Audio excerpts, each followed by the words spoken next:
Hi, welcome to the full stack development with React and Spring Boot. The objective of this course is to learn how to develop a full stack web application with React and Spring Boot. We have a React application and we have a Spring Boot application. They both communicate through the REST API. Inside our Spring Boot application, we will expose the bunch of REST endpoints, and inside our React application, we are going to consume those REST endpoints. And our Spring Boot application will talk to the MySQL database to perform the database operations. Of course, we're going to use the React hooks as well. So we're going to create the employee management web application. And here are some of the application features. The user can list the employees and add a new employee, update an employee, and delete an employee. Basically, we will focus on the CRUD operations like create, read, update, and delete. We do not have a time to focus on discussing the whole lot of features. We will just focus on the CRUD operations. That is the important features. Let's look at the demo of the application before we start writing the code for this application. Okay, I'm inside the browser. Our application is running on the port localhost :3000. And this is our landing page. I have already inserted a few records in the database. Let's go ahead and create a new employee. Click on this. We can enter the employee name, department, and the location. And when we click on this save, the record will be stored in the database and it will update it in the HTML table. We can update the record and delete the record. Click on this update button. The values will be pre-populated inside the form. We can change it to different values. And once we click on this save, the record should be updated. We can also delete the employee records. Click on this delete, the record will be deleted. Okay, so this is the application and this is the application that we are going to create by the end. Okay, here are the development steps. So the first step is to create the database inside the MySQL server. Next step is to create the Spring Boot starter project. And the third step is to create the React application. And the fourth step is to display the list of employees inside the React application. And the next step is to adding the bootstrap to the React application. And the sixth step is to configure the React router. And the seventh step is to add a new employee. And the eighth step is to update the existing employee. And the ninth step is to delete the employee. We're going to split these steps into multiple steps over the next few slides. So the first step is to create the database inside the MySQL server. We're going to use MySQL Workbench to connect to the MySQL server, and inside the Workbench we will execute the command create database, the database name, employee portal. You can give any name you want. The next step is to create the Spring Boot project. There are two different ways to create the Spring Boot project. So the first way is using the STS IDE and the second way is using the Spring Initializer. So the STS IDE is just a flavor of Eclipse IDE which is created by the Spring team. Inside the STS IDE, we can create the Spring Boot project quickly and easily. We will provide the basic information like the project name, type of the project, package, Java version, the language, group ID, artifact ID, and we will add the dependencies. And this will create the Spring Boot starter project inside the STS IDE. The other way is by using the Spring Initializer. The Spring Initializer is an online web tool created by Spring team. Inside this website, we will provide the basic informations like the project type, language, Spring Boot version, group ID, artifact ID, and then we will add the dependencies and we will generate the project. This will download the zip file and we will extract the zip file and we will import the project inside the IDE.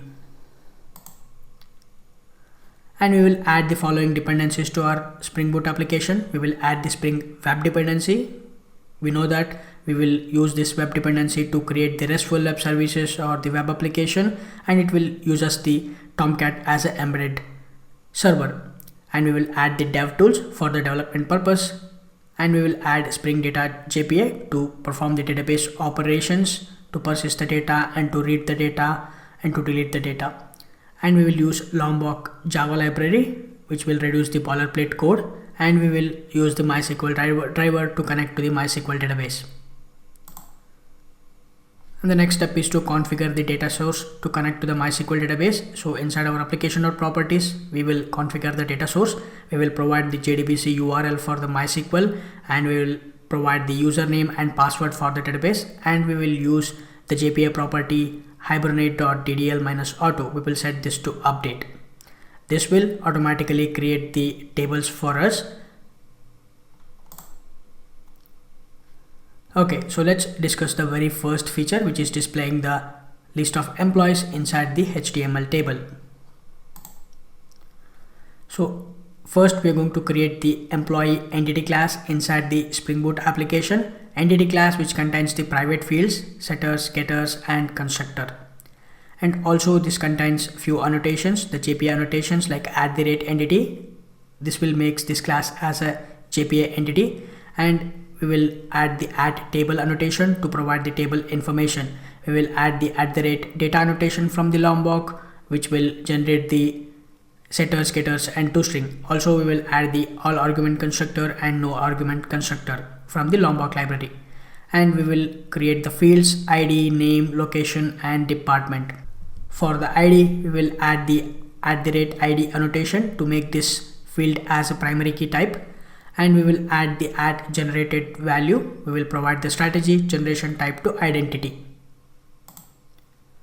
The next step is to create a JPA repository for the employee entity. So we will create an interface which is the employee repository, and that will extend the JPA repository. And JPA repository provides a predefined methods to perform the database operations like save, find by ID, delete by ID, delete and other basic database operations. And the next step is to create a controller, and we will map the handler method.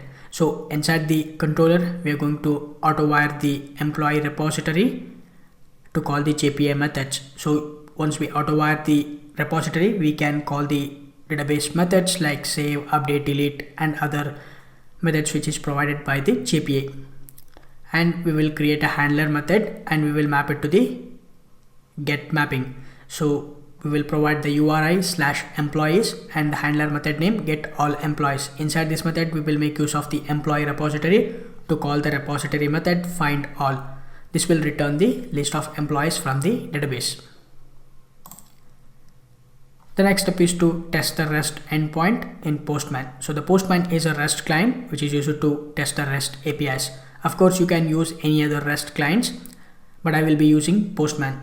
So now let's jump to the STS IDE and develop this REST endpoint and test our work. Okay, I'm inside the STS IDE. To create a new Spring Boot project, you can click on this option, create new Spring Starter project. If you don't find this option, you can go to File, choose New and select Spring Starter project. The service URL start.spring.io, keep as it is. The name of the project, I'll change this to Spring Boot REST API. The type of the project, Maven. The packaging, jar. You can also choose var. The Java version, I have installed Java 16. Language, Java. Group ID, in.Bhushan Sirigur. Artifact ID, Spring Boot REST API. The version 1.0.0. Description, Spring Boot REST API. The package name, in.Bhushan Sirigur. Spring Boot REST API. Click next, and we need to select the Spring Boot version. Select the latest and stable version. At the time of this recording, the latest and stable version is 2.5.4, and we need to add the dependencies. We are going to add the Spring Web dependency. We will add the data JPA. We will add Lombok. We will add MySQL driver, and we need to add the Spring Boot dev tools. Okay, so we have added 5 dependencies: the dev tools, Lombok, data JPA, MySQL driver and Spring Web. Once you are happy with all these configurations, click finish. This is going to generate the Spring Boot project with all the dependencies. So this will take a couple of minutes to download all the dependencies for the first time. Once the project is set up, you can expand the project to see the project structure. This is the typical Spring Boot project structure. So inside the pom.xml, you can see the dependencies.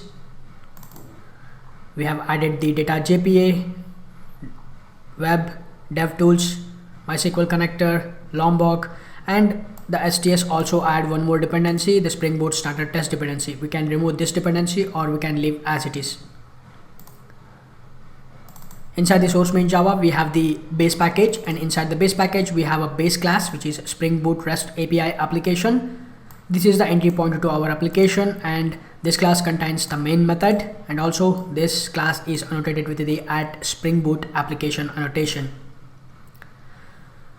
Okay, now let's go ahead and create the MySQL database. Inside the MySQL workbench, execute the command create database, the database name employee portal. You can give any name you want. Execute the statement and refresh this. You will see the database employee portal.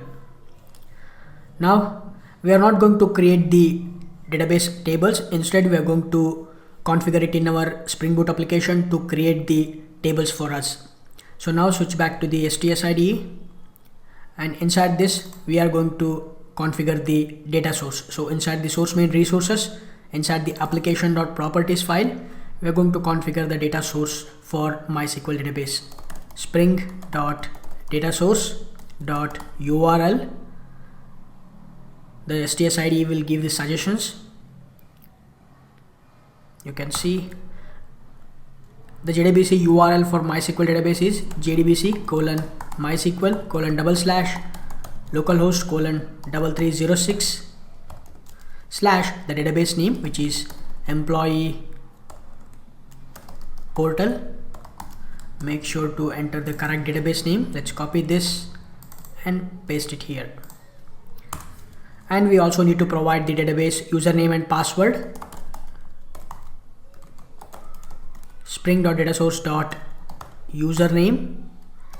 The username for my SQL database for mine is root.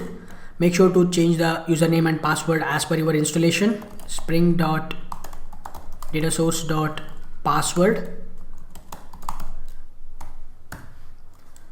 And we also need to add one more properties for JPA to create the tables for us, which is spring.jpa.hibernate-.ddl-auto. We're going to set this to update. So let's save this. So now we have configured the data source. Now inside our source main Java, we are going to create a new package for entity.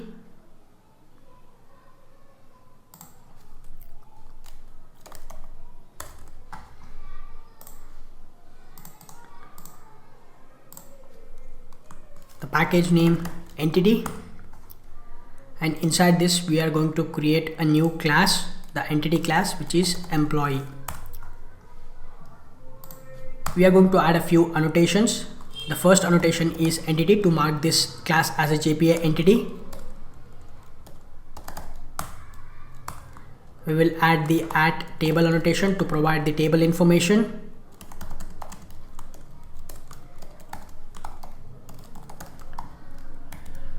And we will add the Lombok annotation, which is @data. This will give us the setters, getters, and toString. We will also add all argument constructor and no argument constructor.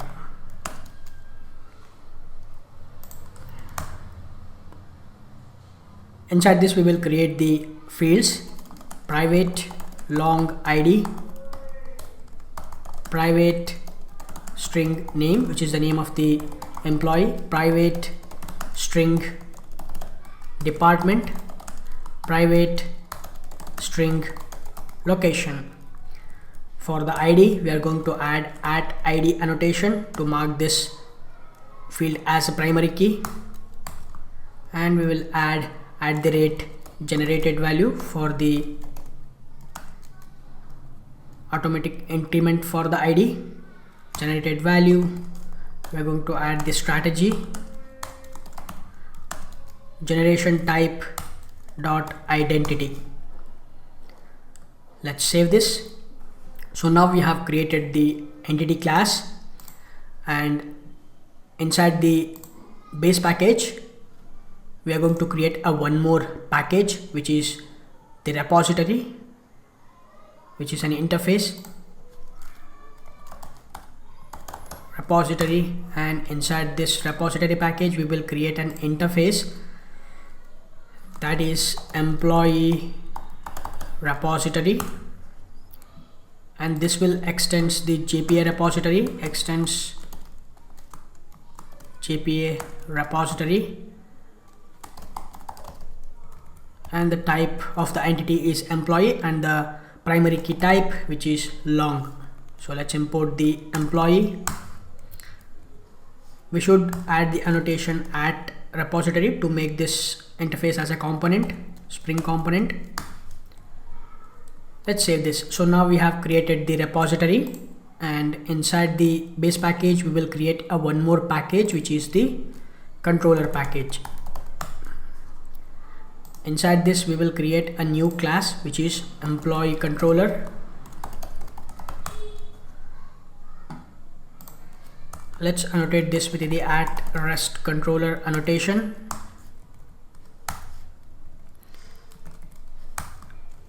At the root level we are going to add the request mapping /API/v1.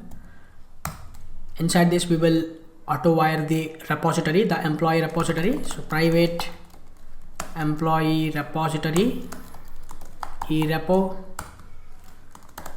We should add the at auto wired annotation.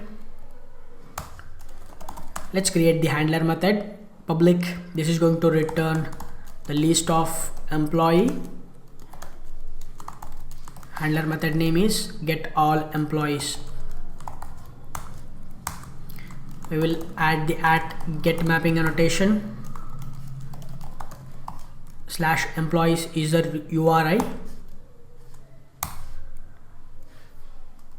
and we are going to take a help of the employee repository to call the repository method, which is find all. This will give us the list of employees from the database. We are going to return it. So let's save this. Okay, so now we have created the handler method with the URI /employees. So now let's test our work. Of course we haven't created any records inside our tables. First let's run the application that will the JPA will create the tables for us. After that we can insert a few records to test the work. Let's go to the main class, right click on this, choose run as, choose Spring Boot application.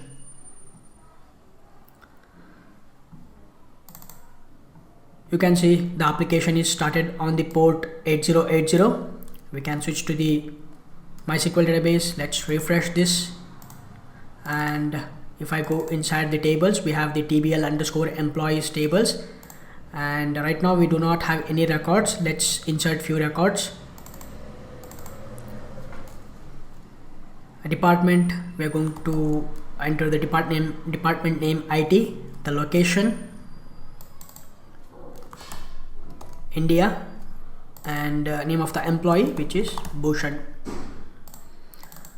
Similarly, we are going to add one more record, which is sales, the department, and the location India, the name of the employee Bharat. Click on this apply, click apply, and you can see execute the SQL statement successfully. Close this. Now if I execute this statement again, we should get the two records, Bhushan and Bharat.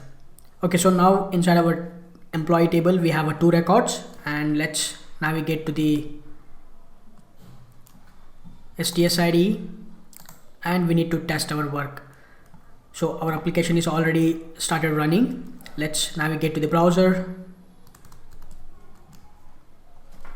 navigate to the URL localhost :8080 /API/v1/employees, Hit enter. We should get two records, the two employee records, Bhushan and Bharat. Okay, so now we have created the REST endpoint for employees, which will retrieve the list of employees from the database. Next, we need to create the React application and we need to consume this REST endpoint in our React application. So the next step is to create a new React project. We will use create React app library to create a new React project. So inside the command prompt, we will execute the command npx create -react -app and the project name, which is my app. You can give any name to your project. And the next step is to install the Axios npm library inside our React application. We're going to use Axios library to make the HTTP request. Axios is a simple promise-based HTTP client for the browser and Node.js. Using this library, we can make the HTTP request to any server-side applications. Here we are going to use the Spring Boot server-side application to make the HTTP requests. And we are going to install the Axios library using the npm command npm install Axios. This will install the Axios library and register it inside the package.json file. The next step is to configure the Axios library. So inside the React application, we need to configure the Axios library to provide the basic information about the base URL and the headers. So inside, we are going to create a new file inside the source folder http-common.js, and inside this file we are going to import the Axios from the Axios library, and we are going to create a module and we are going to export that module as a default module. So we're going to call the create method on the Axios library, and to this we're going to provide the options, the base URL and the headers.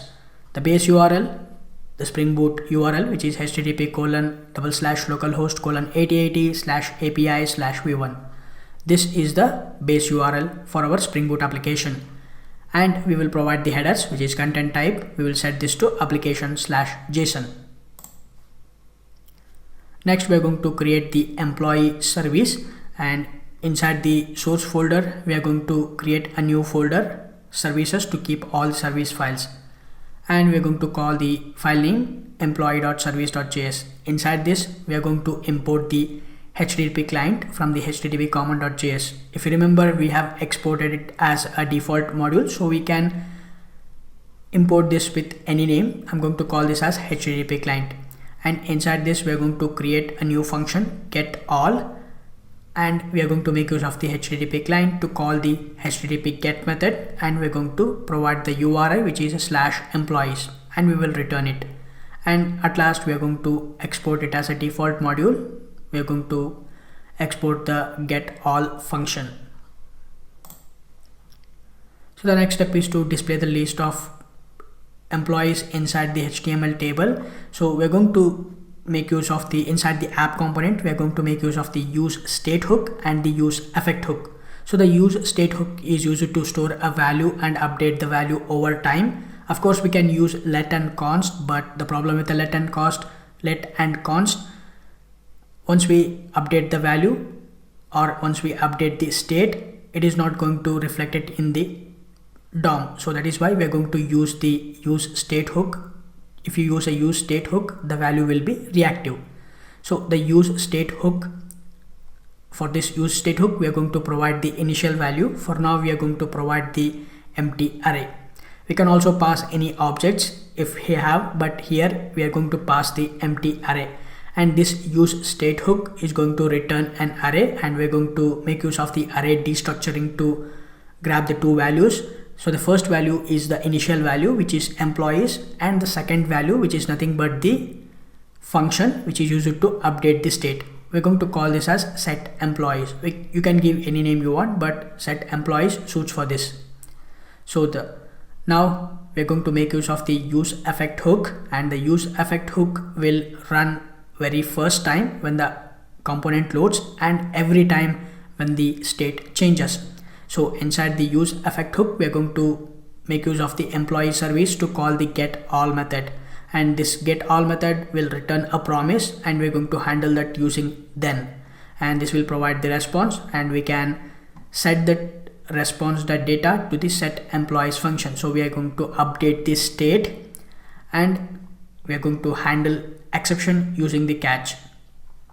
And as a second argument to this use effect hook, we are going to provide an empty array saying that there are no dependencies for this use effect, and we are going to export this as a default component. Next, we are going to display the employee records inside the HTML table. So inside the return, we are going to create a div, and inside the div we are going to create a table, and we're going to provide the border and cell padding to the table, and we will create a table row, and we will create the 3 columns: name, location, and department. And we are going to make use of the JavaScript map method to loop over the employees. And for the table row, we need to provide a unique key for each table row. For that, we are going to provide the employee ID, and we will access the employee name, location, department using the JavaScript expression. Alright, so now we have discussed about displaying the list of employees inside the HTML table. Now let's switch to the Visual Studio Code and develop this feature. Okay, I'm inside the Visual Studio Code. Let's create the React project.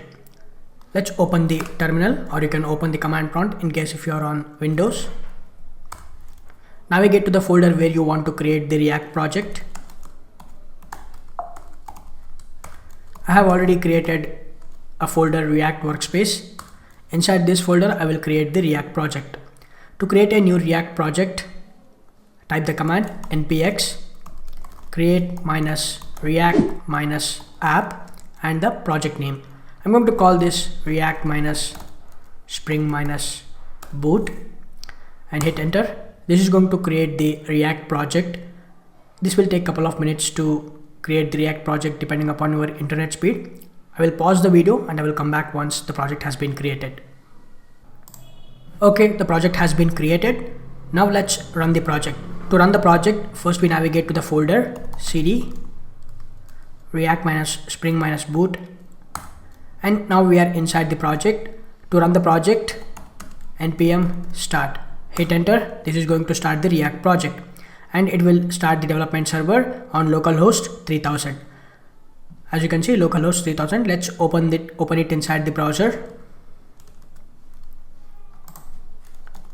Localhost :3000. As you can see, our application is up and running.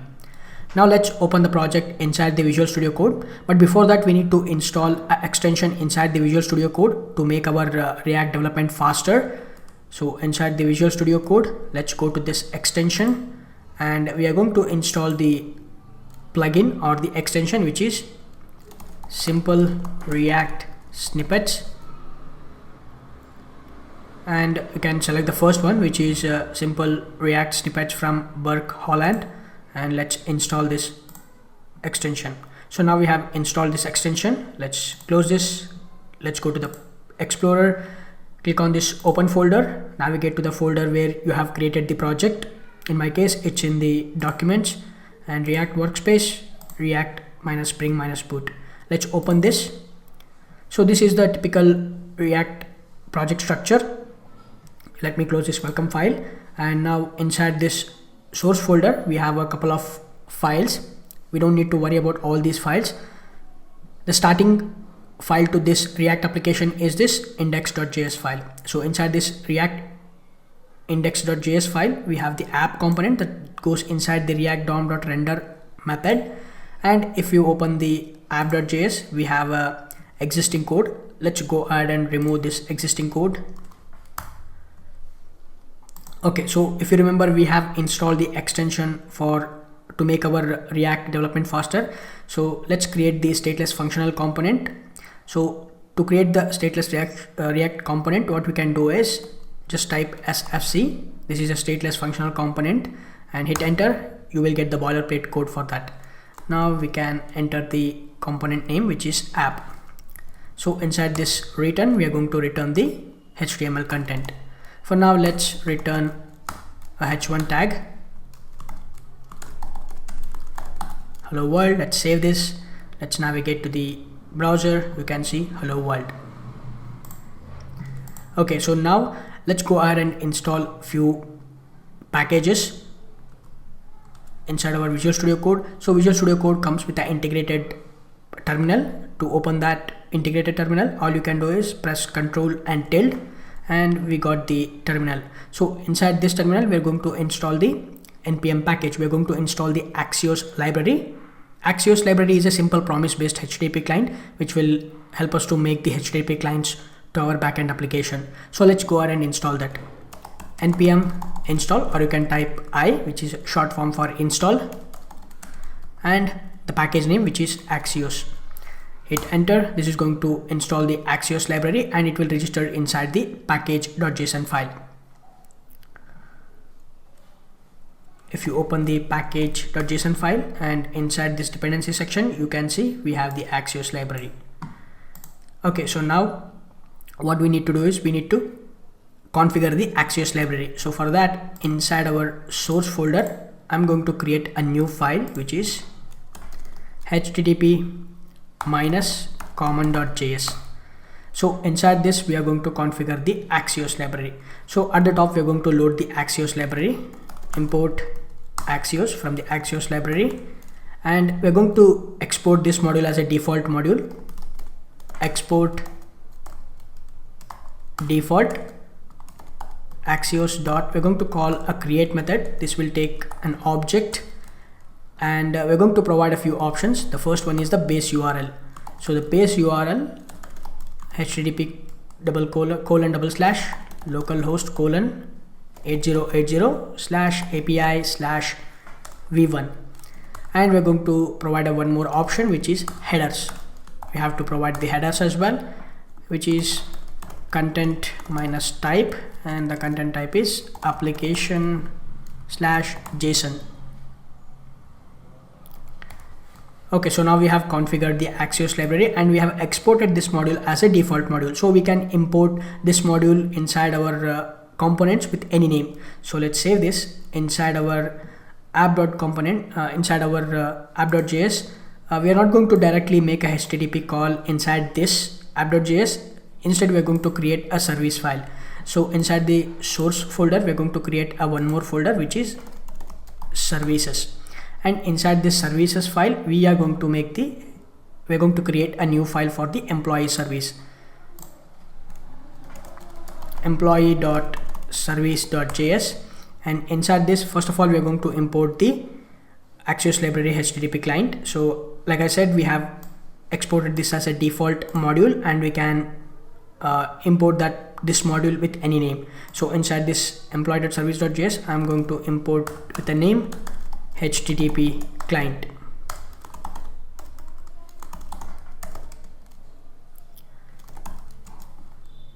We need to provide the path from http://common.js, and inside this we are going to create a function. We're going to create an arrow function, const get all. This is going to make a HTTP get call to the Spring Boot application.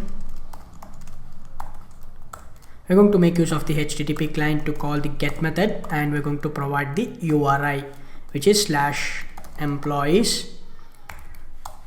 And for this, when we make this HTTP get call, the Axios library by default will append the base URL for this get method. Let's return this, and we need to export this module. So we're going to export it as a default module. Let's save this. Next, inside our app.js, we are going to call the service method. So first of all, we are going to create a state. So for that, we're going to use the React hooks. We are going to use the use state hook. So inside this component, we are going to import the use state. So use state, and it is from the React library. And to this React use state hook, we are going to provide the initial value that will be an empty array, and this will return an array, and we're going to destructure the array, and we're going to grab the two values, const, and the first value I'm going to call this employees, which is nothing but this initial value, and the second value, which is an function, we're going to call this set employees. This will be a setter function. So, and whenever we want to update the state, we are going to use this function state employees. Next, we are going to make use of the use effect hook to call the service method. Inside the use effect hook, we are going to call the service method use effect, and this is not going to return anything, but this will take function as an argument, the anonymous function. I'm going to use the arrow function, and inside this we're going to make use of the employee service. So let's import the employee service dot get all, and this is going to return a promise, so we can handle that using then method, and we do get the response. Let's log to the console, printing the employees data, response dot data. So this will gives us the employees records, the list of employees. So we can set this to the set employees function, set to update the state, set employees, and we're going to set the response dot data. And we can also handle the exception using the catch block.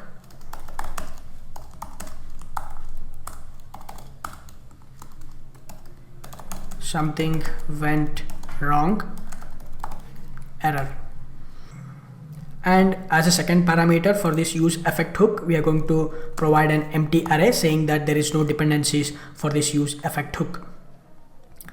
Okay, so now let's save this. So now we have the use effect hook, which is calling the service method, and now using this employees data, employees object, we are going to loop through the table. So inside the return, we are going to create a HTML table to display the employees data. So first of all, I'm going to create a h3 element, which is list of employees, and we are going to create a one more div. Inside the div, we will create a table, HTML table, and we're going to provide the border for this, border 1, and also I will provide the cell padding. I will set this to 10, and inside this we're going to create a table row tr, and inside this tr we have a table descriptor. So we have a name, let me copy this and paste it, and we have a department, location, department. Next, we are going to loop through the employees data. So for that, I'm going to use the JavaScript expression. Inside the Java expression, let's use the employees.map. We are going to use the map function, and this will give a single employee object. And inside this, we are going to create a table row tr, and we are going to provide the key to this table row, which will be employee ID. Employee ID is the unique key for the each employee record. And inside this we have a td, which is employee data, employee dot name, and also we do have the name, the location and department. So employee dot location, employee dot department. Okay, so now we are exporting this as a default component. Okay, so everything looks good. Let's go ahead and save this, and let's navigate to the browser. We should see the list of records, but for some reason we are not able to see any of the records. Let's actually verify that. Let's go to the inspect developer tools, click on this console, and you can see we have some CORS policy error. This is very common error. What we need to do is let's navigate to the STS, our Spring Boot application, and we're going to add up one more annotation. Go to the employee controller. We are going to add the @cross origin, and we're going to provide star, saying that allow any request that coming from any of the host, make sure to allow those requests. So we are just telling our Spring Boot application, just allow the request that is coming from any of the host. The start indicate that any host. Let's save this. Our application will restart as we have added the dev tools. Okay, so now our application is restarted. Let's navigate to the browser. Let's reload this. We should see the records, which is Bhushan and Bharat. Inside our database we have two records, Bhushan and Bharat. So let's go ahead and make it bold, these name, location and department. Let's go to the Visual Studio Code. Let's change this to T-head, not T-head, it's a table header. We can also add T-head and T-body in case if you want to add, but for now I just keep it simple. Let's save this, navigate to the browser. We should see the headers in bold, name, location and department. Alright, so now we have displayed the list of employees inside this web page. Next, let's look at adding a Bootstrap style to this application. Let's discuss the next feature, which is adding a Bootstrap to the React application. So the next step is to install the Bootstrap library inside the React application. So Bootstrap is a free open source CSS framework for creating the responsive and mobile first websites. So inside the React application, we're going to install the Bootstrap library using the npm command, npm install Bootstrap, and we're going to provide the Bootstrap version, which is 4. At the time of this recording, the latest and stable version is 5, but we're going to install the Bootstrap 4. And the next step is to import the Bootstrap library inside the app component. So inside the app component at the top, we're going to reference it to the Bootstrap library, bootstrap.min.css, and inside our HTML table, we are going to add the Bootstrap classes. We're going to add the Bootstrap container to the div, and we will add the Bootstrap classes to the table, which is table, table bordered and table striped. Alright, so now let's jump back to the Visual Studio Code and install the Bootstrap library, and we will add the Bootstrap classes to the HTML table. Okay, now let's go ahead and install the Bootstrap. Let's navigate to the Visual Studio Code. We're going to install the Bootstrap library, npm install Bootstrap @4, which is the version. At the time of this recording, maybe the latest version is Bootstrap 5, so I'm going to install the Bootstrap 4.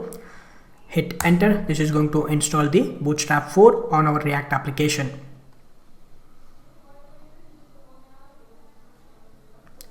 Okay, so now we have installed the Bootstrap 4.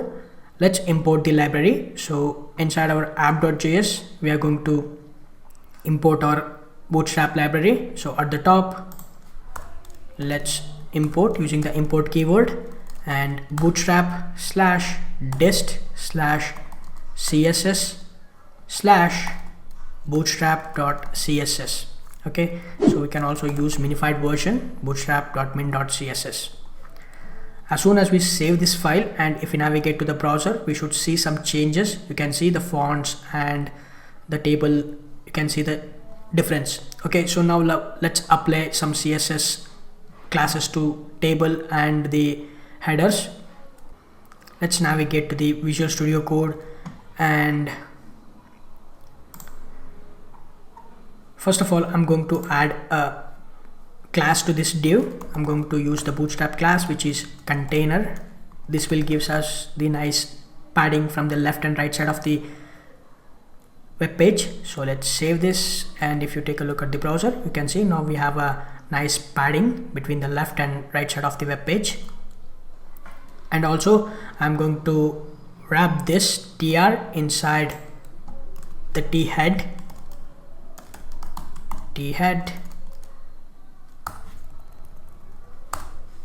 Let's paste it.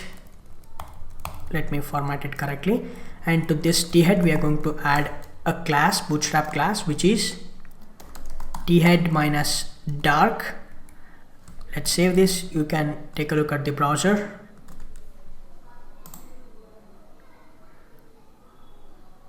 we should see the changes. Let's refresh this. Okay, actually we should add the class name to this table as well. So add the class name, which is table minus bordered, and we should also add the table minus striped. And we don't need this border and cell padding as well because we have added the Bootstrap classes. So now let's save this. If we take a look at the browser, we should see the changes. You can see t-headed dark, which we have added to the t-head. That is what this is. And we also have a nice border, and also we have a striped. Okay, so now what we can do is we can wrap this entire thing in the body as well, the t body, and let's close this using the t body, and let me format this. Okay, so now let's save this, and if you take a look at the browser, you can see we have a table striped and we have a nice border around this. Okay, so let's add a horizontal line just after this list employees.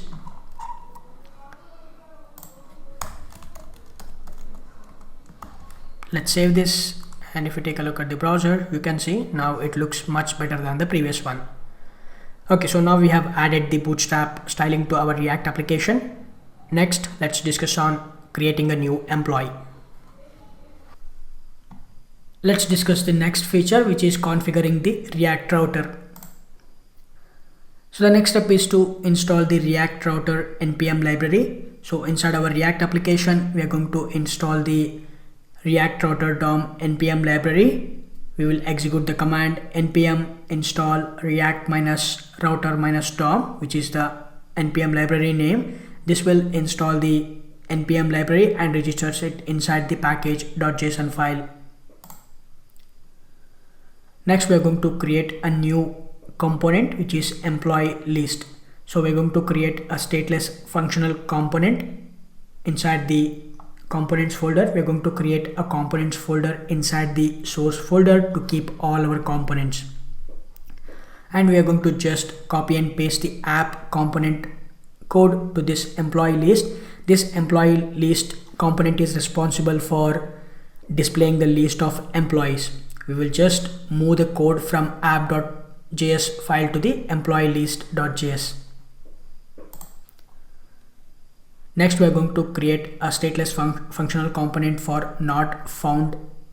So we are going to create a not found component, and inside this we are just going to return a message. The page that you are looking for is not yet developed. We are going to print a simple message inside this not found.js file. The next step is to configure the React router. So inside the app component, we are going to configure the React router. So we are going to make use of the browser router to configure the React router. Inside the browser router, we are going to use this browser router from the React router DOM. And inside this browser route, we are going to make use of the switch from the React router DOM. Inside the switch, we are going to configure the routes. We are going to create multiple routes.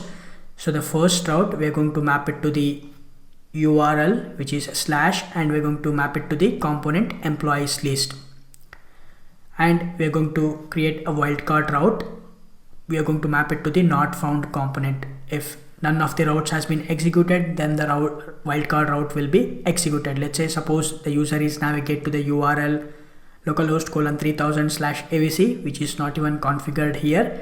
It will automatically map it to the wildcard route, and the not found component will be executed. The user will see a message. The page that you are looking is not yet developed. Okay, so now we have discussed how to configure the React router. Now let's jump back to the Visual Studio Code and write a code for this.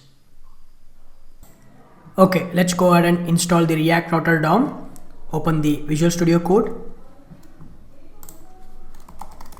Install the React router DOM. npm install react router DOM. Hit enter. This is going to install the React router DOM on the React application, and it also registered inside the pom package.json file. Okay, we have installed the React Router DOM package. Now all we need to do is we need to create a files for that. So for that, I'm going to create a new folder inside this source folder to keep all our components. I'm going to call this components. Oops, this should be an folder. Let's actually delete this, and inside the source folder, let's create a folder which is components. Okay, inside this components, we are going to create a new component which is employee list component, which will take care of displaying the list of employees. So I'm going to create a new file, and I'm going to call this employees list.js, and inside this, let's go ahead and copy all of this code from app.js and paste it inside this employees.list. And we need to change a few of the import statements. So first of all, we need to import the employee service from a correct package. So employee service we have imported, you can see, and that's it, and everything else remains same. And we need to change this to the employees list instead of app, employees list. Also, we are going to export this at the bottom as a default module. Okay, so now we have the employees list. So let's save this. Next, what we need to do is we need to, inside this app.js file, we are going to configure the React router. So for that, what I'll do, before that, we need to create a one more component, which is a not found component. Okay, if the user navigate to the any URL which is not configured, then we have to display a not found page. So for that, I'm going to create a new component. So inside this components, I'm going to create a new file. This will be not found.js, and inside this, we're going to create a stateless functional component, SFC. I'm going to call this not found, and we're just going to return a div, the HTML content. Inside this div,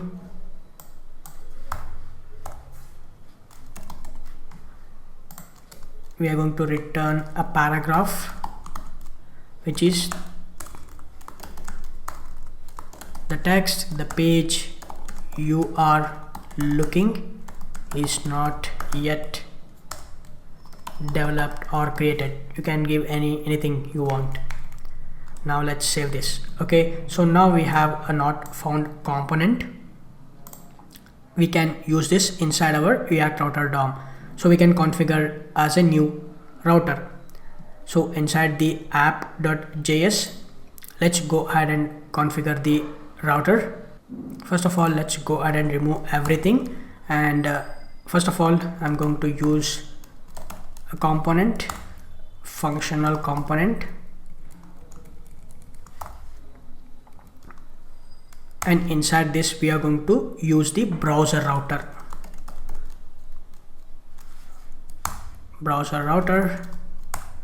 And inside this browser router, I'm going to create a div, but we need to return this as a HTML content. So let's actually return it.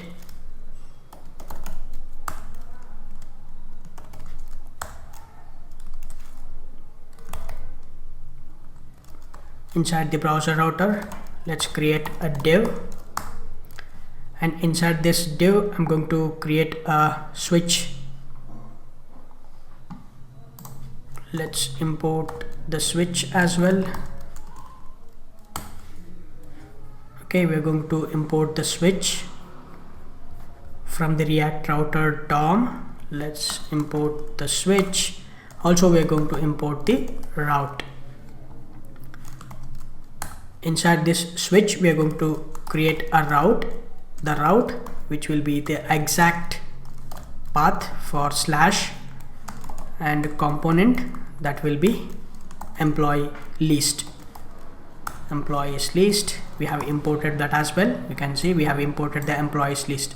Similarly, we are going to use the not found component as well as a wildcard route path. We will set this to star, and component we will map it to the not found component, and we need to export this as a default module, export default app. Okay, so now we have configured the routing. So we have the slash route, which anything, if the user navigate to the localhost 3000, then employee list will be executed. And similarly, if the user navigate to any other URL which is not configured here, then it will display the not found component. So now let's save this and let's take a look at the browser. Let's see what do we get. Okay, let's refresh this, and you can see inside the localhost 3000 still we are getting the list of employees. Let's navigate to any other URL which is not even configured. Let's say /abc, hit enter. We should see the page, the message, the page that you are looking is not yet developed. Awesome. So let's now navigate to the localhost 3000. This is our home page. Alright, so now we have configured the React router, and in the next we are going to discuss about creating a new employees. Now let's discuss about adding a new employee to the application. So the first step is to create a REST endpoint to save the employee details inside the Spring Boot application. So inside the employee controller, we are going to create a new handler method, and we will add the annotation add post mapping annotation, and we will provide the URI /employees. And the handler method we are going to create is a save employee details, and we are going to receive the employee details using the add request body annotation, and we are going to bind it to the employee object. And finally, we will call the employee repository save method to pass the employee object. This will save the employee details to the database. Alright, now let's jump to the STS IDE and create the REST endpoint, and we will test the application. Okay, I'm inside the STS IDE. Let's create a REST endpoint to save the employee details. So inside the employee controller, we are going to create a new handler method, public. This is going to return the employee data, and the handler method name save employee details. You can give any name you want. We will add the add post mapping annotation with the URI /employees. Let's import the add post mapping annotation. We need to take the request body, so let's use the add request body annotation. Request body, we are going to map it to the employee object. Inside this, we are going to make use of the employee repository to call the repository method, which is save method. To this, we are going to pass the employee object, and we will return it. We will return the employee details. So now let's save this. So now we have created the REST endpoint to save the employee details. Let's test our work. So in order to test this REST endpoint, let's use one of the REST client. I will be using Postman. You can use any REST client as well. Let's open the Postman. First of all, I'm going to make a request to the get employees to see how many records are there in the database. So this will be a HTTP get method, localhost :8080/API/v1/employees, and when we click on this send, we should get 2 records. Right now there are 2 records in the database, Bhushan and Bharat. So let's take a copy of this URL and click on this new request and paste it, and let's change the HTTP method to post inside the body, and let's choose raw, and we are going to choose the JSON. We're going to pass the JSON data. The name, it's Ramesh, and location, he is from Australia. Department, he is in the marketing department. Now when I click on this send, we should get the employee back with the ID 4 and the name Ramesh, department marketing, location Australia. Our REST endpoint is in place now for saving the employee details. All we need to do is we have to make a HTTP request from our React application. Let's do that.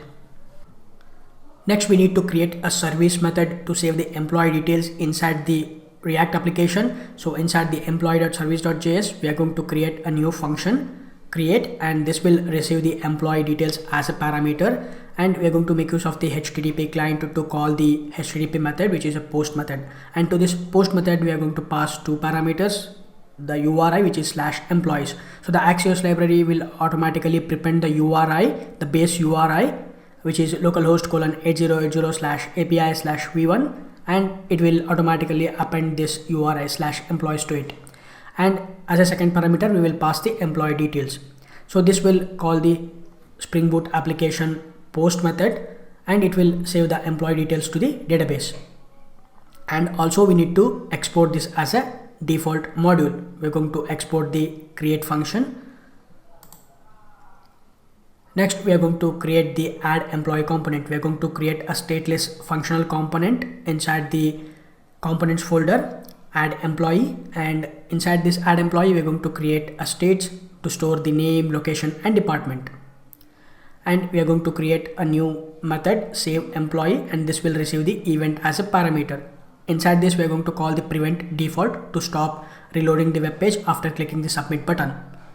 And then we are going to prepare the employee object by passing the name, location, and department. Once we prepare the employee object, we are going to call the employee service method, which is a create method. And to this create method, we will pass the employee object, and this will return a promise. We are going to handle that using then, and this will receive the response, and we can access the response details using the response.data. And once we submit the save button, we need to redirect back to the employee list page. So for that, we are going to make use of the use history hook. The use history hook will provide the history, and on this history object, we can call the push method. And to this push method, we are going to pass the URI, which we need to navigate. So we are going to navigate to the base URL, which is a /, and we are going to add it to the push method. And we are going to handle the exception, if any, using the catch block. And we will return the HTML content. We will create a form. So inside the form, we are going to create 3 text boxes, the name, department, and location. And we will use the value attribute to access the values, the name, department, and location. Also, we will hook up the onChange event on these text boxes to update the states. On this onChange, we are going to use an anonymous function, and inside the anonymous function, we will take the event object, and then we will update the set name. We will update the name, department, and location using set name, set department, and set location. We can access the values using event.target.value. And finally, we are going to export it as a default module, add employee. Next, we are going to create a button inside the employees list to navigate to the add employee component. So inside the employees list, we are going to make use of the React Router link component, and we are going to provide the text add employee, and we are going to use the toProp. And for the toProp, we are going to provide the value, which is a /add. This is the route that we are going to navigate when the user click on the add employee button. Next, we are going to configure the React Router. So inside the app.js, we are going to configure the route which we have just now created. We are going to create the route /add. We are going to map it to the add employee component. Alright, so now let's jump to the Visual Studio Code and write a code for this. Okay, I'm inside the Visual Studio Code. Let's develop the feature for adding a new employee. First of all, we need to create a new route. So let's inside the app.js, we're going to create a new route. So before that, we need to create a component as well for adding a new employee. Inside our components, let's create a new file, add employee.js. Inside this, we're going to create a stateless functional component, sfc. This will be add employee. For now, we're going to return a simple HTML. Inside the div, let's create a h1 element, add new employee. This is the text that we're going to return. Now let's save this. So now we have an add employee component. Let's go ahead and create a new route inside the app.js. we're going to create a new route. Take a copy one of this route and paste it, and we are going to change the path to /add, and we are going to map it to the component add employee. We have imported at the top add employee. Now let's save this. So now we have a new route /add. So let's go ahead and create a new button inside our employees list. So inside the employees list, we are going to create a new button which will navigate to the add employee component. So at the very top, just after the list of employees, inside the div, we are going to create a button. We are not going to create a button, instead we are going to create an anchor element, but we are not going to use the HTML anchor element. Instead of, we are going to use the link from the React Router DOM. Link, make sure that should be imported from the React Router DOM, and let's add the text add employee, and we're going to provide the URI using the to attribute or the to prop, we can call it in React, and we can add the route which is /add, and also we're going to add a bootstrap styling to this class name, and this will be btn minus primary, and we're going to provide a margin bottom to -2. So this will give a nice margin between the button and the table. So now let's save this. If we take a look at the browser, now we have a button add employee. On click of this button, we are navigating to the add new employee, which is /add. Inside this component, we are going to create the employee form. Let's do that. Let's go to the add employee.js. So at the top, first we are going to create a few states. So we are going to make use of the use state hook, and we are going to provide the initial value for the name, location, and department. This is going to return an array. We are going to make use of the array destructure to grab the two values. Name, this will be, the second is set name. This will be a function to update the state. Let's change the bits that are required. This is location, set location. Similarly, we have department, and this will be set department.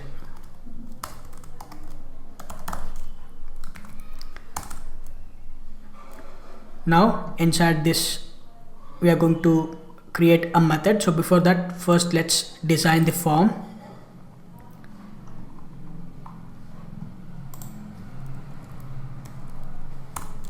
Let's add a horizontal line.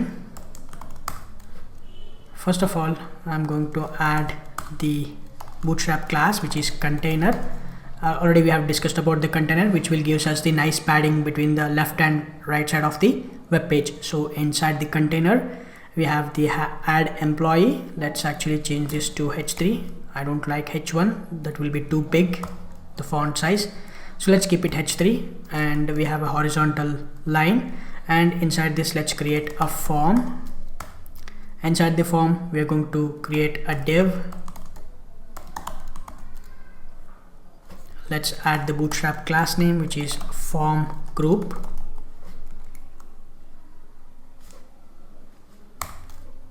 Let's create an input text box, input,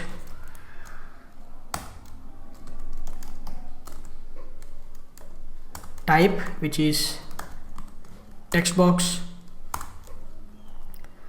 and let's add the class name. Let's add the bootstrap class form minus control. We will also add the column -4. Otherwise, if you don't add this column -4, our text box will take up the entire space. So I don't want to do that. Let's keep it column 4. ID, we can provide the ID, which is name, and the value, we should give the value which is, we have created the state at the top, so let's use one of the state variable name, and we're going to make use of the onChange function.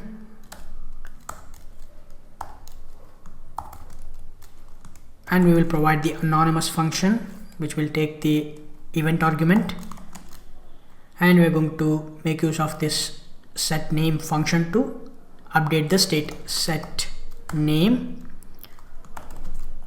we will get the value from this event dot target dot value, e dot target dot value. So we can add the placeholder as well just to give a nice user experience. Enter name.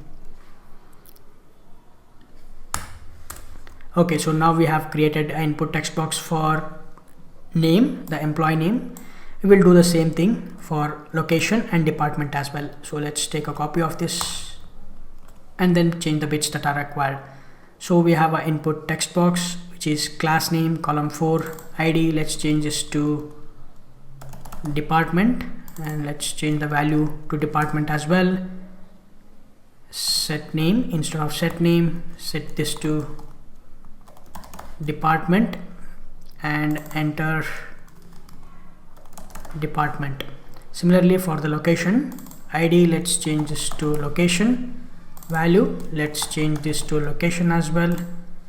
Instead of set name, let's change this to set location. Enter the location. We need to create a button to submit, so let's create a button. Just after the div, we're going to create one more div. Inside the div, let's create a button. This button will be save employee. Okay, so we can add the bootstrap style to this button, btn minus primary. Let's save this. Of course, we haven't attached the on click to this. First, let's actually see whether do we get the employee form or not. Navigate to the browser. You can see now we have the employee form, but still we are getting some not the styling good user experience. Let's add a bootstrap style to this form. If you look at this, we have created this div only for one input. Let's actually close this div. Let's actually add it for everything, for every input element. Class name, let's add the form group.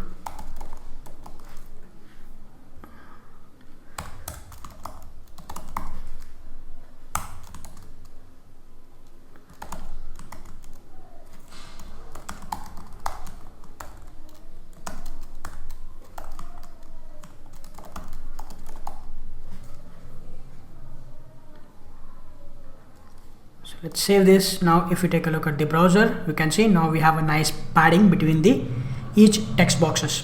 Okay, I have just created an individual div and I have placed the text boxes inside those divs, and we have added the bootstrap styling to those individual divs, which is a form group. So this will give us a nice padding between the each text boxes. Okay, so now let's save this, and you can see now we have the three text boxes: enter name, department and location, and also we have the save button. On click of this save, we need to save the employee details to the database. So for that, what we need to do is we need to attach the on click event, but for that first we need to fill up the employee service. We need to create a function inside the employee service to call the REST endpoint. So go to the employee service. Inside this we are going to create a new arrow function, const create.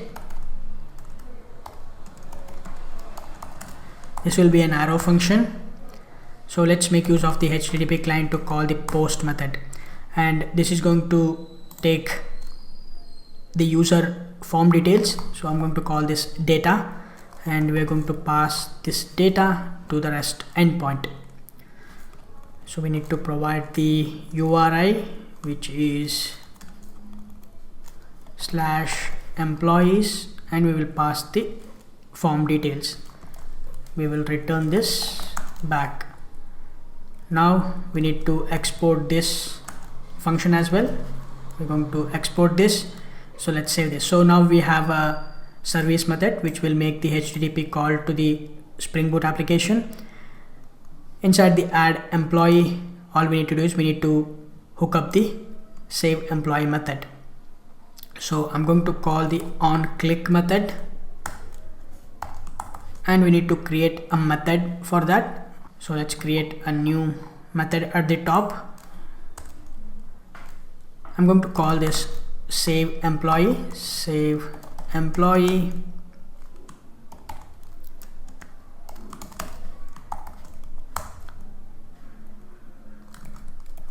We are going to pass the event, and first of all we are going to prevent the default. We don't want, after submitting the form, we don't want to refresh our web page. So let's call the prevent default method, and next we are going to create an employee object, const employee, and we are going to pass the name, location, department. So now we have the employee object. All we need to do is we need to call the service method. So employee service, we have imported the employee service at the top, employee service dot create, and to this create method we are going to pass the employee object. This is going to return the promise. We can handle it using then, and this will give us the response back. We can log to the console if you want. Employee data added successfully, response.data. Once we submit the data, once we submit the form data, we have to navigate back to the list employees page. For that we need to use one of the hook, which is use history hook. So at the top we are going to use this use history hook, use history, and this is going to return the history object. So this history object contains a method which is push. So history dot push, and we're going to navigate to the URI, which is slash. And we can also handle the exception if anything occurs using the catch block. We can log to the console something went wrong, or you can use any other alert boxes to populate the message, but I'm going to keep it simple.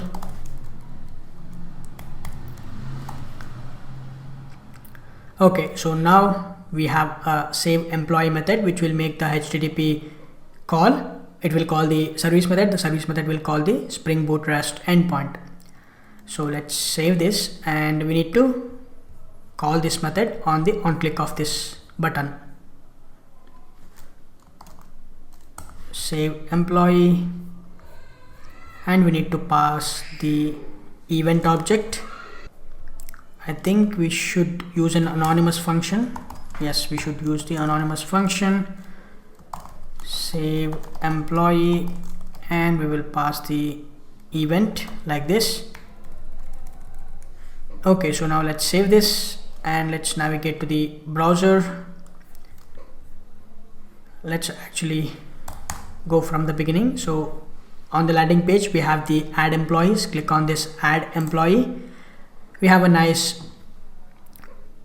text boxes, the Bootstrap text boxes. Let's enter the values. Let's say Prakash, and the department is IT department, location is from India. On click of this save, we are navigating back to the employee list, and you can see a new record has been added to the list. Let's actually add up one more record. Click on this add employee. Let's add Guru, and his department is marketing, and he is from Australia. Click on this save. We should get a new record, Guru, Australia, and marketing.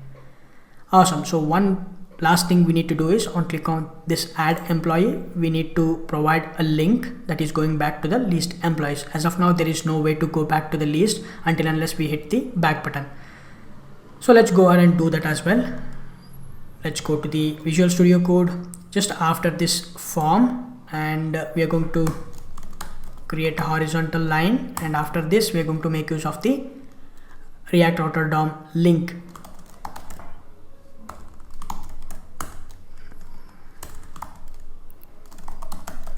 Add the text back to list.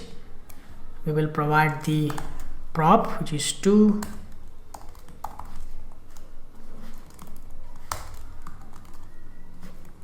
Let's save this and let's go to the browser, and you can see now we have a nice back to list text. When I click on this back to list, we will navigate back to the employee list. Alright, so now we have completed the adding a new employee to the application or to the database. Next, we'll discuss on deleting the employee or updating the employee. Okay, now let's discuss the next feature, which is updating the employee details to the application. So the first step is to create a REST endpoint to update the employee details inside the Spring Boot application. Inside the employee controller, we are going to create two handler methods. One is to retrieve the employee details based on the ID, and another handler method is to update the employee details. So we're going to create a handler method get employee by ID, and we will add get mapping annotation, and we will provide the URI/employees/ID. We're going to make use of the path variable to pass the ID in the URI, and we're going to receive the URI. We're going to receive the ID using the add path variable annotation, and we're going to bind it to the variable ID, which is of type long. And then we are going to make use of the employee repository to call the find by ID method, the repository method, and to this we are going to pass the employee ID. This find by ID will return an optional, and on that we are going to call the get method, and we're going to return the employee details. Similarly, we are going to create a new handler method for updating the employee details. So we will call update employee, and we will make use of the add request body annotation to receive the employee details, and we will bind it to the employee object. And we will call the repository save method. This save method will act in a different way. If the employee object contains the ID, then it is going to update the existing record. If the employee object does not contain the ID, then it is going to create as a new record. So we're going to call the same employee repository method, which is save method, and we will pass the employee object, and we will add the add put mapping annotation, and we will provide the URI/employees.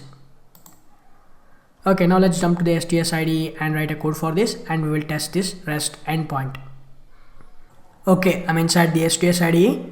Let's create a REST endpoint for updating the employee data. We are going to create one more REST endpoint to retrieve a single employee data as well. So first let's create that. We're going to create a new handler method, public. This is going to retrieve the employee data, single employee data based on the ID, get single employee. We will add the add get mapping annotation, the URI/employees/ we're going to pass the employee ID in the URI, and we will receive that using the add path variable annotation. We're going to map it to the variable ID, which is of type long. We're going to make use of the employee repository to call the repository method find by ID, and we're going to pass the ID. This find by ID is going to return an optional. On that we are going to call the get method.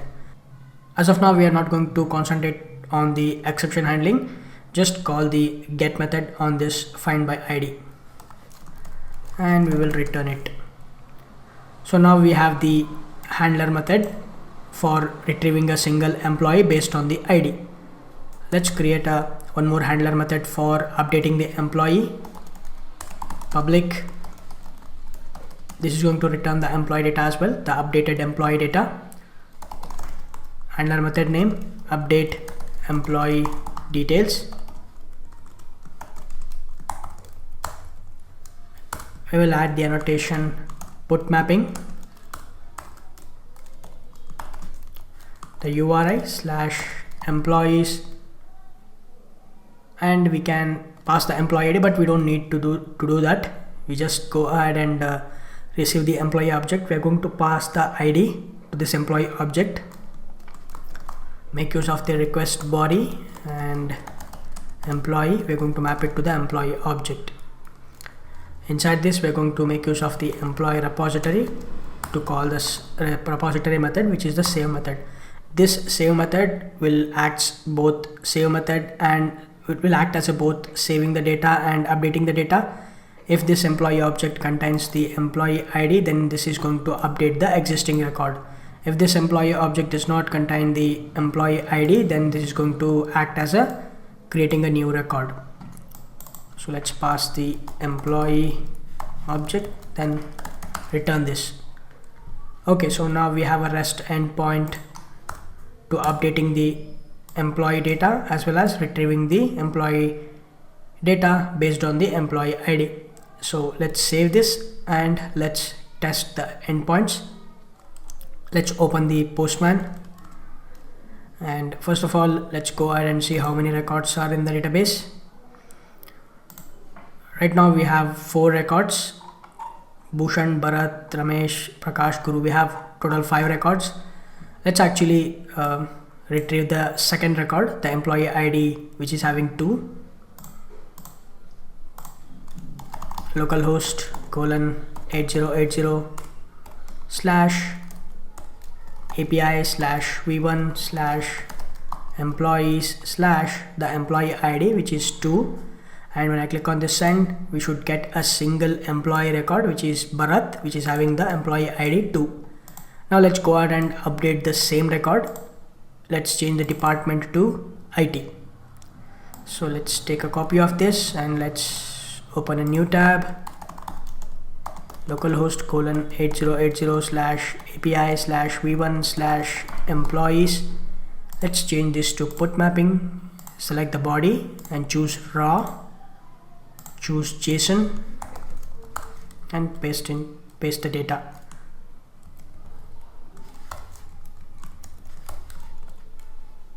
And we have the employee ID 2, the name Bharat, department, let's change this to IT, location, let's change this to Australia. When I click on this send, we should get the response back, and we can see the updated records, the department, it is IT, the location, Australia. We can verify that as well. And if I go to the second record, Bharat, IT, Australia. Alright, our REST endpoints are in place now. Now let's move on to the Angular React application and let's consume these REST endpoints. Next, we're going to create a new service method inside the React application to update the employee details. So inside the employee.service.js, we are going to create 2 functions. One is the get function, which is used to retrieve the employee details based on the ID, and we will pass the employee ID as a parameter, and we will make use of the HTTP client to call the HTTP get method, and we're going to make use of the template strings to embed the ID inside the URI. We will provide /employees/the employee ID using the dollar and curly braces. Next, we will create the update function, and to this we are going to pass the employee details, and we are going to make use of the HTTP client to call the HTTP put method, and to this we are going to pass 2 parameters, the URI and the employee details. /employees is the URI, and to this Axios will automatically prepend the base URL, and as a second parameter we will pass the employee details. And finally we will export the functions get and update as a default modules. Next, we are going to create an update button inside the list employees component to navigate to the add employee component. So we're going to make use of the React Router link component to navigate to the add employee component, and to this link component we are going to pass the prop, and the prop value we are going to pass the URI, the route URI, which is /employees/edit/the employee ID. We're going to make use of the template strings to embed the employee ID. And next, we're going to configure the React Router. So inside the app.js, we're going to create a new route /employees/edit, and we're going to embed the ID inside the URI using the colon and ID, and we're going to map it to the add employee. We're going to make use of the same add employee component for the edit as well. Next, we're going to update the add employee component. So inside the add employee component, we're going to receive the parameter using the use params hook. So the use params hooks, it will return an object, and we're going to make use of the object destructuring to grab the ID from the parameter. And inside the save employee, we're going to make use of the use effect hook to populate the employee details. So we're going to check for the ID. If the ID is present, then we're going to call the employee service get method, and we will pass the ID to this get method, and this will return the employee object. And then we will update the states using the set name, set location, and set department. The employee object contains the data, and inside the data we have a name, location, and department. So we will update accordingly, and we're going to handle the exceptions if any using the catch.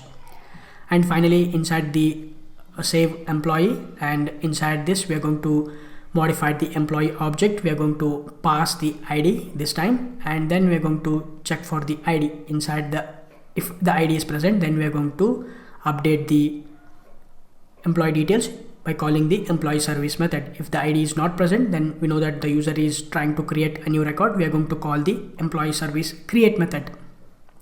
So inside this employee service method, we will call the update method, and to this we will pass the employee object. This will return the promise. We will handle using then. And finally, once we submit the update button, once we update the employee details, we need to navigate back to the employee list page. So for that, we will use the use history hook, and on this use history hook we will call the push method by pass the URI, which is /. Alright, now let's jump to the Visual Studio Code and let's write a code for this functionality. Okay, I'm inside the Visual Studio Code. Let's consume those REST endpoints to update the employee details.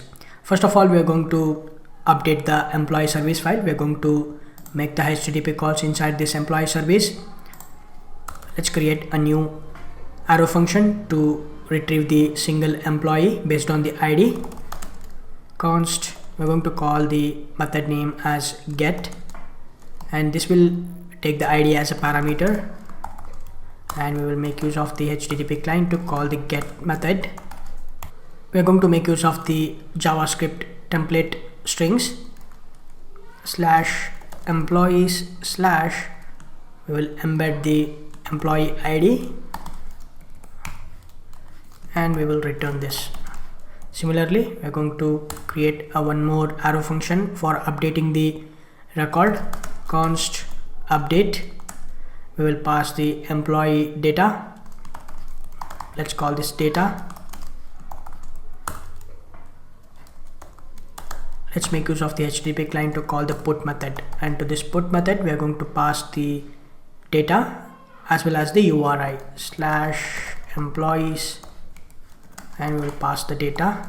Let's return this back. We will also export this to the default modules, get and update. Let's save this. So now we have created a service methods to update the employee data. Next, we need to create a button inside the employees list. On every row, we are going to provide the update button. So for that, I'm going to create a new column which is actions, and inside this tr we're going to create a td, and we will create the button. Instead of button, we are going to create an anchor element, not the anchor element, the React router link, and we can use this as a button. We can add the bootstrap styling to the make it as a button. So let's use the link. Make sure that we have a link from the React router down. Let's add this to update the text, and also we need to create the router. So route we need to create. Let's go to the app.js. Let's create a new route. Let's take a copy of this, paste it. Let's change this to employees/edit/:id. We're going to pass the ID in the URI, and we will map it to the add employee. We are not going to create any separate component for updating the record or updating the employee details, we're going to use the same old add employee component. Let's save this and let's go back to the employees list, and here let's actually add the bootstrap styling,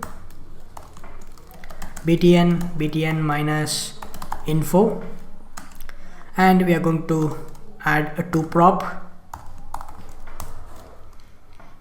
We are going to make use of the template string /employees /edit $. We are having this employee, and let's embed the employee ID, employee.id, and let's save this. So now let's navigate to the browser, and you can see now for every row we have a update button. On click of this, not click on this, I just hover on this update, and you can see at the bottom here we have localhost :3000 /employees /edit /6. Similarly, we have 5, 4, 2 and 1. So all these update buttons internally contains the employee ID. Now on click of this update button, we will navigate to the add employee component, and we will automatically autofill these employee details. We will populate the employee details. So let's go to the Visual Studio Code, and let's go to the add employee.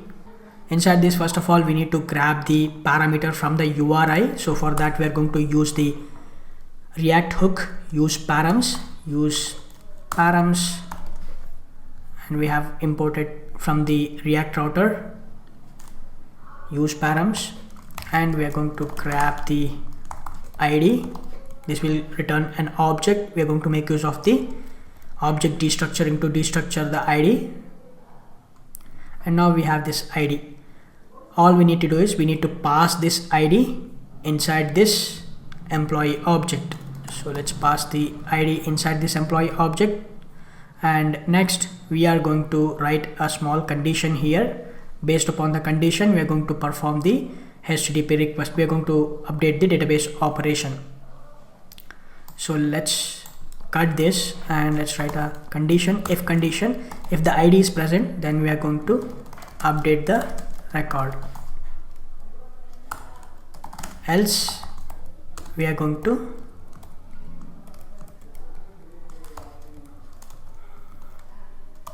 create new record. So let's paste the code. Earlier we have copied. So now we have the employee service, which will make a which will call a create method. Similarly, let's take a help of employee service to call the update method, the employee service update method, and to this we're going to pass the employee object. This will return the promise we can handle using then.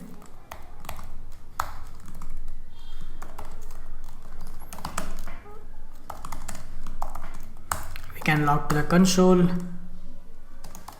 employee data updated successfully, and we can print the response.data to the console. And we are going to make use of the history to navigate back to the employees list page. So we have already taken the history, so let's use the history.push/, and we can also handle the exception using catch.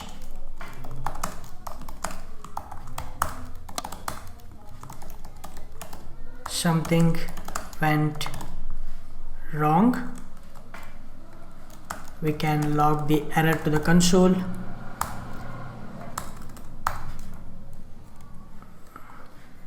Okay, so now we have coded for the updating the employee details. Let's save this. All we need to do is we need to test our work. Let's navigate to the browser and let's click on any one of these records. I'm going to click on this Prakash. Click on this. We should populate the we should actually receive the employee details, but for some reason we are not able to see the employee records. Let's inspect this, and inside this we are not able to see any of the errors. We made some mistake. Okay, I think we haven't written a code for getting the employees and populating it inside this form. We are only doing the updating the record. We are not making any call for getting the single employee records. Let's actually use the use effect hook. Use effect hook, and this is not going to return any of the data, but this will take function as an argument. We will provide the anonymous function. We can use the arrow function, and inside this we are going to write a condition. If the ID is present, then we are going to call the employee service method and call the get method, and to this get method we are going to pass the employee ID. This is going to return a promise, so we can handle using then. We get the employee data back. We can use these set name, set location, set department to set the records, set the employee details. Set name, we're going to set employee dot name.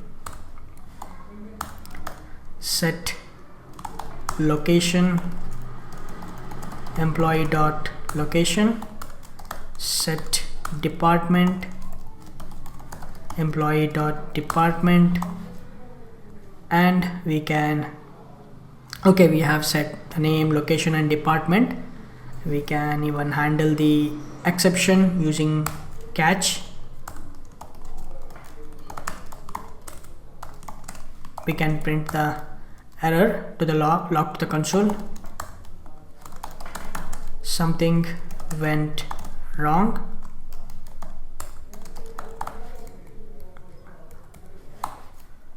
Let's save this. So now let's go to the browser and let's click on this back to list. Now click any one of these records, click on this Prakash. Still we are not able to see. Let's click on this inspect. We are getting some error. A component is changing and controlled input. Okay, I think we have missed something.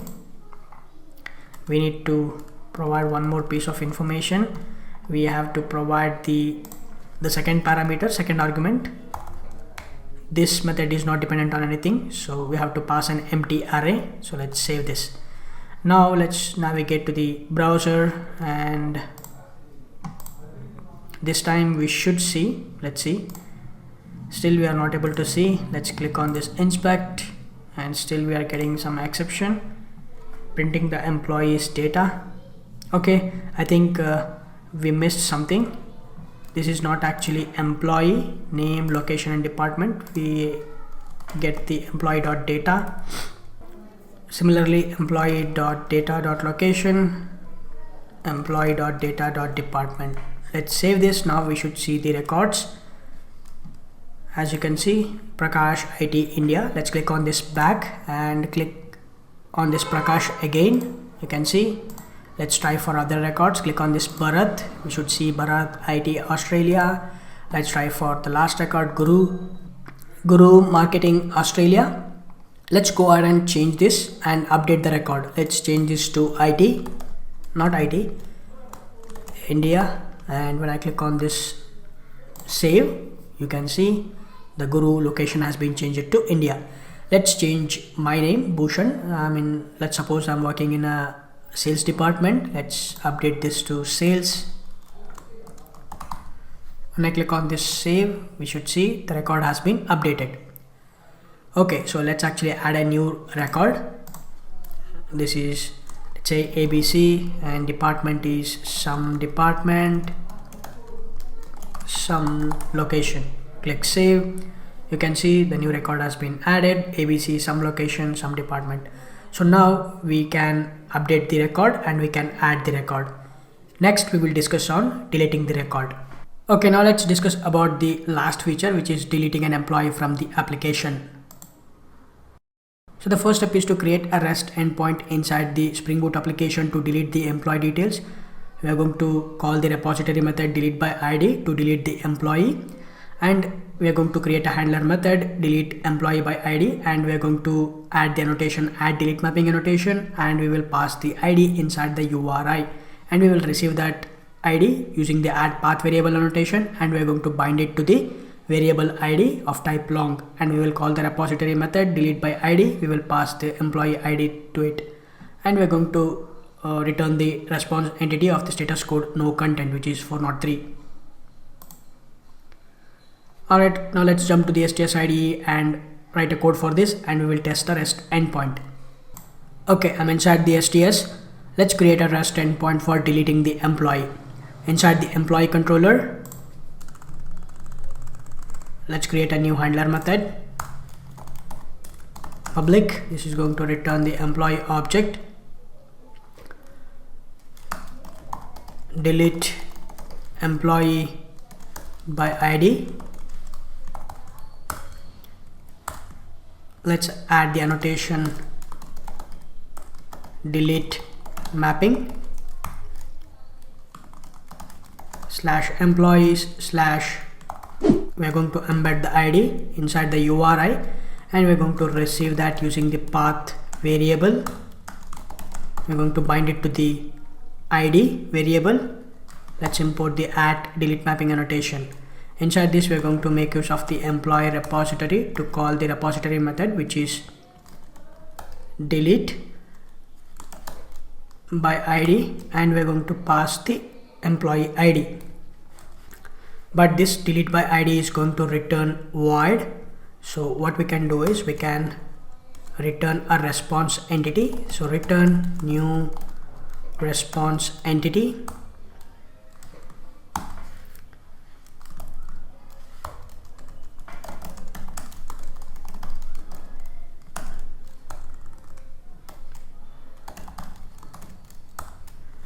We're going to return the HTTP status. Let's pass the HTTP status dot no content. Let's change this to response entity, response HTTP status. Okay, so now we have a REST endpoint which is going to delete the employee record. So let's save this. Let's test our work. Our application is restarted. Let's navigate to the Postman, and let's go ahead and delete the one of the record. First of all, let's see how many records are there in the database. Okay, so we have a bunch of records. Let's go ahead and delete the employee ID 7. Let's change this to delete and localhost :/API/v1/employees/the employee ID 7. Okay, so now let's go ahead and click send. We should see the status 204 no content. The record has been deleted. Let's verify that. When I click on this send, we should not see that record, which is ABC, the employee name ABC. Okay, so now we have created the REST endpoint. It is in place now, and let's consume this REST endpoint from our React application.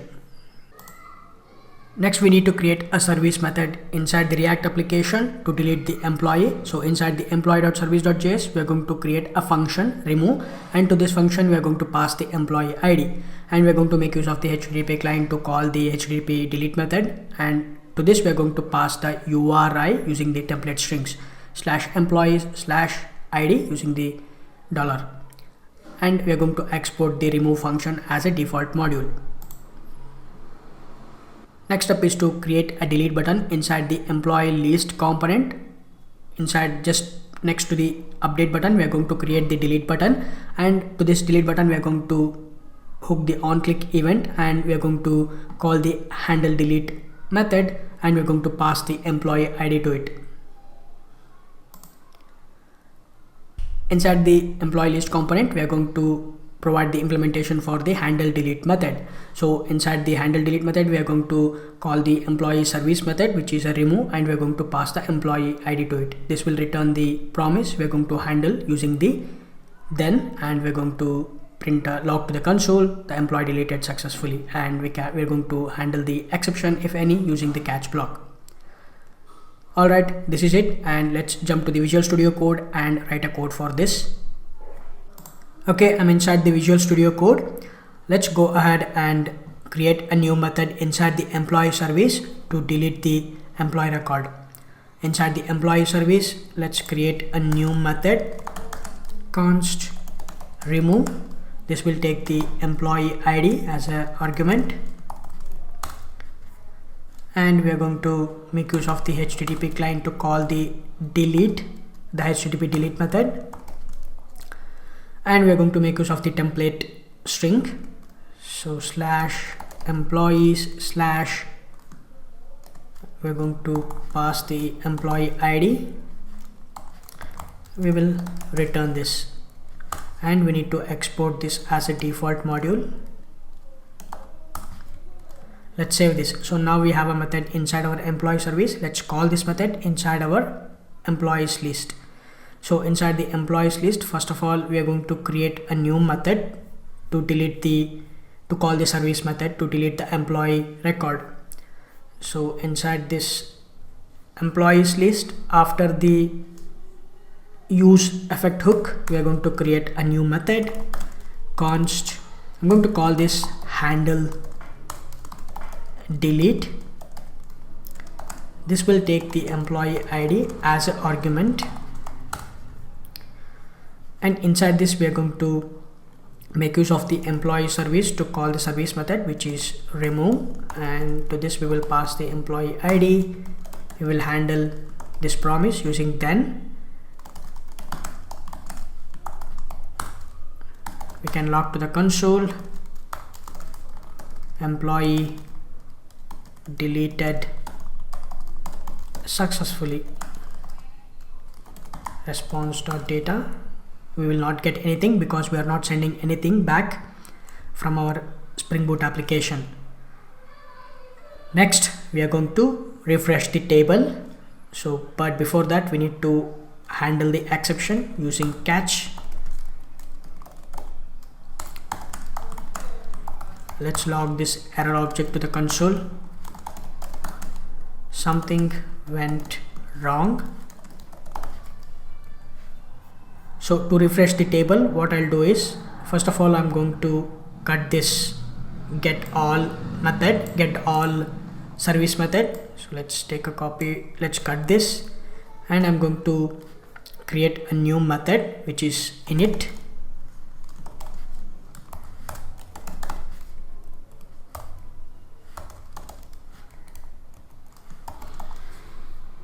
Let's create this method,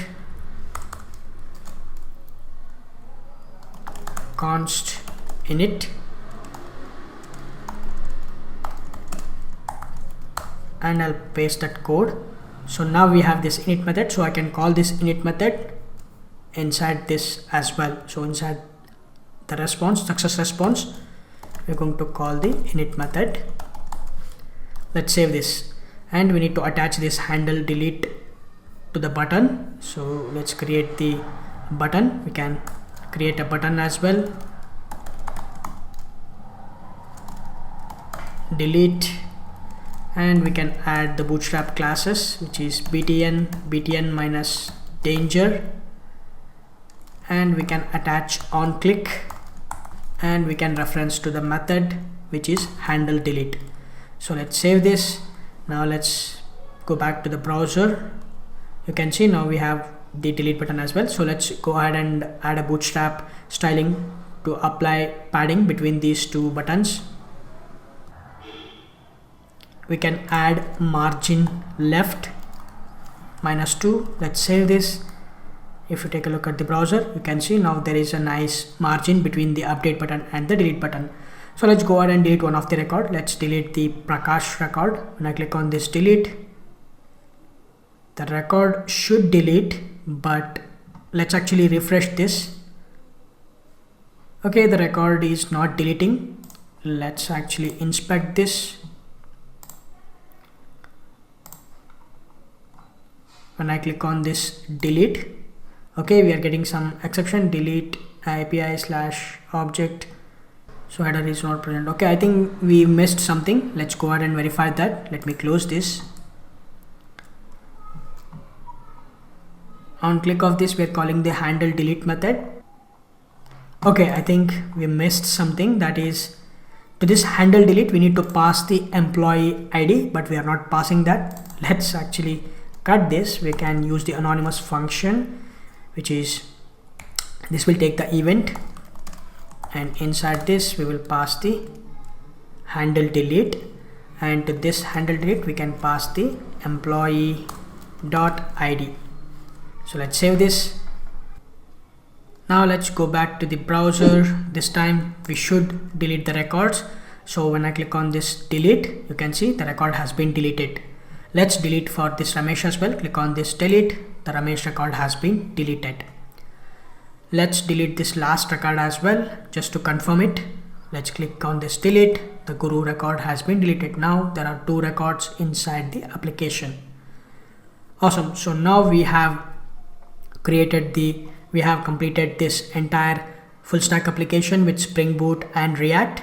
I hope you guys learned something out of this video. And in case if you are looking for the source code, which is available on my GitHub repository, you can go to github.com/bhushan05, and if you go to the repositories section, and you can see full stack, React and Spring Boot, you can clone this, or you can even download this as a zip. In case if you are looking for the written article, which is available on my website as well, bhushansirgur.in, if you scroll down, you can see React hooks, Spring Boot and Postgre. In case if you are looking for the MySQL, which is available here, React.js, Spring Boot, CRUD full stack application. Okay, so yeah, that's all about this video. Thank you so much for watching. I will see you in the next video.